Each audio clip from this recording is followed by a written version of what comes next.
Fala minha gente, tudo certo? Vamos nessa então falar sobre a Internacional e nesse vídeo te contar sobre o jogo mentiroso de Inter 2, Corinthians 1 que aconteceu na Arena Corinthians. Um jogo bacana de se assistir porque os dois times estavam de alguma maneira relaxados, não tem muito mais o que disputar no Campeonato Brasileiro, tinha uma despedida e por isso o torcedor estava até mais empolgado do Fábio Santos. Mas a grande verdade é que olhando futebolisticamente, assistindo o jogo dentro de campo, o resultado acabou sendo mentiroso. O Inter foi amplamente favorito. O Inter dominou as ações por completo no timão. E ter vencido somente por 2-1 foi injusto. Era jogo para 3-0 no mínimo. Era jogo para o Inter ter confirmado o gol do Valencia, que eu não vou discutir com o VAR. É 1 centímetro apenas de diferença, ou coisa que o vale. E mais, o gol dos caras só aconteceu por uma falha individual do René. É óbvio que ainda assim vale, mas também é claro te contar que,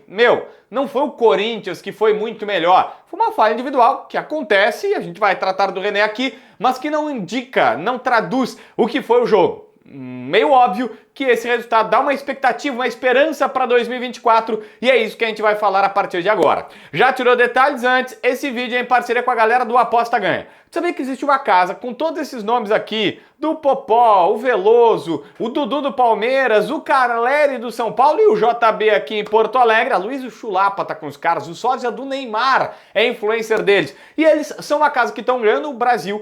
Se tu viu o jogo, prestou atenção que tinha patrocínio da galera do Aposta Ganha nas placas de publicidade do Campeonato Brasileiro. E eu tô tirando a oportunidade de conhecer essa casa sem gastar nada. Apenas vendo pelo meu cadastro, que tu vai ter a possibilidade aqui ou no grupo do Telegram ou no grupo do WhatsApp, aqui embaixo na descrição do vídeo, Telegram ou WhatsApp, é só entrar lá, tu faz teu cadastro e fazendo o cadastro tu ganha uma bonificação de 5. É 5 de bônus que o JB tá tirando. Aí tu vai lá, joga, te diverte, brinca. Pode ganhar, pode perder, é assim que funciona. Mas aí tu conhece essa casa. Se gostar, fica. Se não curtir, vai embora. Não tem pegadinha, é uma bonificação que a gente tá te dando.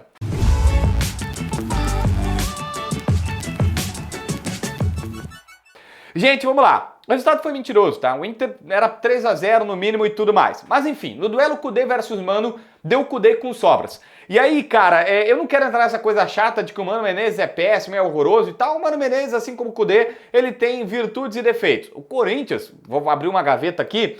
Cara, o Corinthians, ele precisa, né? A gente tá vendo aí que o Fábio Santos saiu, os caras estavam dizendo que o Cantillo também vai sair, tá bom, o Corinthians precisa fazer uma reformulação geral. O Corinthians precisa de uma evolução como time, assim, gigantesca. Ou o Mano consegue refazer as peças lá para 2024, ou a situação ela é muito, muito complexa. O presidente do Timão vai ter muito, muito trabalho. É óbvio que eu não tô falando isso para tirar mérito do Inter, não tem porquê, mas às vezes chama curiosidade, chama atenção o tanto que esse time do Corinthians tá conseguindo performar. Parece que os jogadores envelheceram, parece que os jogadores já não rendem mais o esperado e tal. Enfim, tá muito distante de um time do Corinthians que a gente conhece. E tu vai dizer que uma equipe que tem, sei lá, o próprio Cantillo, que era bom jogador, que ainda tem um Fagner, que ainda tem um Cássio, ainda tem um Renato Augusto, ainda tem um Yuri Alberto, tô só citando o Juliano, nem precisa ser necessariamente jogadores que jogaram agora, mas que esse time é ruim, na teoria não poderia ser, mas né, sei lá, o destaque dos caras é o Wesley, lateral, que é bom jogador, enfim, o Bidu, que entra na vaga do Fábio Santos também, então, cara, enfim, problemas do Corinthians, tá? Mas só queria falar sobre isso. Mas pra mim o grande lance aqui é o Kudê. Porque o Kudê soube ser estratégico para sair da instabilidade. Era óbvio que o Inter estava num período instável e ele disse que, olha, nós tínhamos que jogar desse jeito, às vezes é importante. E ele quase que se aviltou, assim, ele doía por dentro, dizia assim, nós tínhamos que ser jogado desse jeito contra o Bragantino. O Inter repete a dose contra o Cuiabá, o Inter joga com o regulamento debaixo do braço. Bom, partindo desse ponto de partida, o Internacional vai adiante agora. E contra o Corinthians jogou do seu jeito. Marcação sob pressão, um time fazendo jogadas mais à frente, que era mais com posse de bola e tudo mais. E aí, a gente precisa falar pontualmente dos jogadores. Isso é mérito do Kudê, é isso que eu quero colocar, tá? O Kudê agora, bom, recuperamos a confiança, vamos jogar, só tem 2 joguinhos, mas vamos dar uma alegria pro torcedor, uma expectativa que o próximo ano vai ser melhor. E eu não posso deixar de colocar que o Inter tem aproveitamento superior a 60% nas 12 partidas que fez depois da queda da Libertadores da América. Isso é aproveitamento de vice-campeão brasileiro, do segundo colocado do Brasileirão. É óbvio, não dá para chegar na CBF e dizer para a CBF, olha só, a tabela aqui, CBF, está mostrando isso aqui. Não, a tabela é completa. É do Mano, é do Cudê antes da Libertadores, depois da Libertadores, não importa. É o Inter como um todo. Mas eu preciso fazer um recorte para pensar em 2024, que tem pontos positivos e que podem ser interessantes para frente, porque o Cudê, como todos, vale para o Mano, vale para o Cudê, tem muita coisa boa, mas também tem seus defeitos. Bom, Maurício melhor em campo, né? Disparado, jogadoraço. Tu sabe, eu sei que agora é ruim de falar, porque o cara fez uma partidaça e disse, muito barbada. Mas eu peço que vocês confiem na minha palavra. Eu tava aí nessa de, depois que a gente recebeu uma informação direto da concentração do Inter, das pessoas que estavam falando com os repórteres dizendo, olha, o Scarpa, tem no vídeo anterior, o Scarpa tá na mira, a gente quer ele, não é negociação para uma semana, mas estamos tentando, ele pode jogar nas 3 funções do meio campo, ou na ponta direita, centralizado na esquerda e tal, ele sabe jogar naquele trio ali, e eu pensei, tá, mas vai tirar o Maurício? E eu comecei a refletir sobre isso, e eu pensei o seguinte, cara, o Maurício perde pro Scarpa, perde, mas não perde feio. Com 22 anos ele pode até chegar aos 30, tipo o Scarpa, jogando muito parecido, quem sabe até um pouco mais.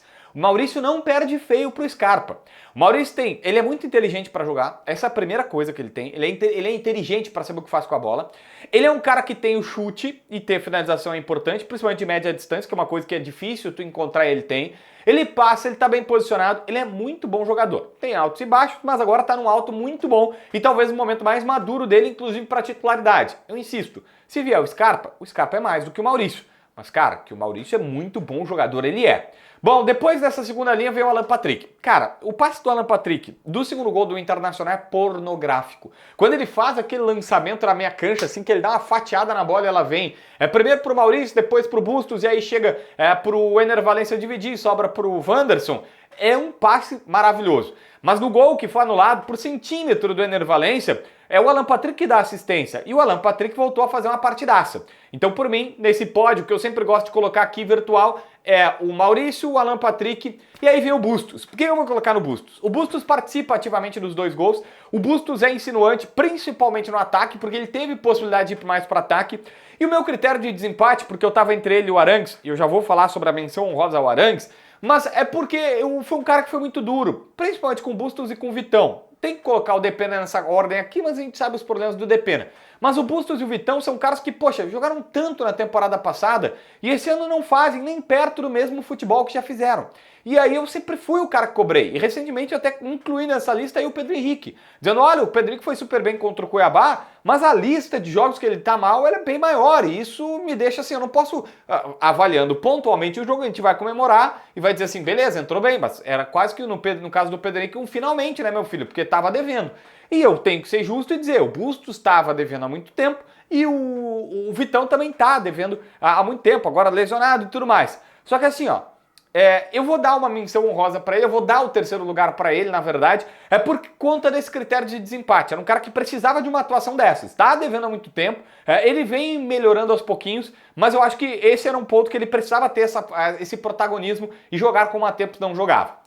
Eu preciso falar sobre o Arangues, porque o Cudê faz uma coisa que há muito tempo eu já queria ver, sei que várias pessoas também, mas que ele coloca o Arangues de primeiro volante. Eu não estava acompanhando o futebol alemão até o Arangues voltar à pauta no começo do ano ainda. E aí eu fui começar a olhar vídeos e tudo mais, e eu descobri que ele estava jogando de primeiro volante em vários jogos da Bundesliga. Eu não tinha essa noção, eu não vou mentir para vocês que eu acompanho os jogos do Bayer Leverkusen todos. Não dá. Sabe, eu gosto de olhar a Premier League, de vez em quando um campeonato italiano e tal, não sou muito, jogos do Real Madrid, do Barcelona, beleza. Enfim, não é muito, não ter essa possibilidade de ver tantos jogos do Arangues, não tive tantos jogos do Arangues lá. Só que o que aconteceu? Eu vi ele era primeiro volante em vários times, vários jogos. Quando ele chega aqui, o Mano Menezes diz na época, que não, lá é outra história, aqui tu precisa de um primeiro volante mais estatura e tudo mais. Só que o Cudê arrisca e coloca ele de primeiro volante e o Bruno Henrique de segundo. E o Arangues faz uma movimentação maluca de primeiro volante, ele marca, ele desarma, ele sai pro jogo, ele se apresenta, ele volta para pegar e ele dá qualidade na saída de campo. Coincidência ou não, acho que não é coincidência, o Bruno Henrique volta a jogar bem. O Bruno Henrique estava protocolar nos últimos jogos, mesmo como o segundo homem, mesmo jogando na dele e entrando na do Arangues, Poxa, tava muito protocolar, mas daí tu tá jogando com um fenômeno do teu lado e tu melhora. Então deu certo essa situação. Aliás, sobre Arangues, segundo jogo seguido que ele consegue jogar, se não 90 minutos, quase 90. O jogo do Cuiabá fez todo. E agora, 88 minutos. É no finalzinho. Ele tinha esse problema e, claro, pensando em 2024, parece que a evolução física, depois de um ano parado, aconteceu agora para Arangues e ele vai voltar a ser o cara que a gente imaginava que, né, na verdade, que o jogador que a gente imaginava sempre veio, mas por pouco tempo. Agora parece que pro próximo ano, de uma dessas, o preparo físico já tá bem melhor. A lamentar René, que sempre foi o cara mais regular do time, tá deixando a desejar nesse ponto, tá muito abaixo do que a gente imagina e o René não tá jogando nem perto do que já jogou. Dessa vez, cara, o Corinthians só fez gol porque o René entregou. O Corinthians entregou o gol pros caras e disse assim, toma. É aquele jogo, lance que a zaga tá saindo, todo o sistema do defensivo tá saindo, tu perde a bola e aí vem os caras de frente e tu tá saindo. Assim, um encontro terrível. E é o pior momento. Então o René precisa ser colocado aqui como um cara que, né, entregou. Ele é regular, então entregou. A pauta é repetitiva, mas a gente tem que falar porque ela aconteceu de novo. Banco do Inter, Luiz Adriano, Campanharo, Depena, Tauelar e Gabriel. Desses, só o Depena. É um cara que há pouco tempo performou e a gente sabe o porquê que não estava performando, porquê que teve uma temporada ruim e todo mundo sempre teve, entendeu essa situação, embora avalie.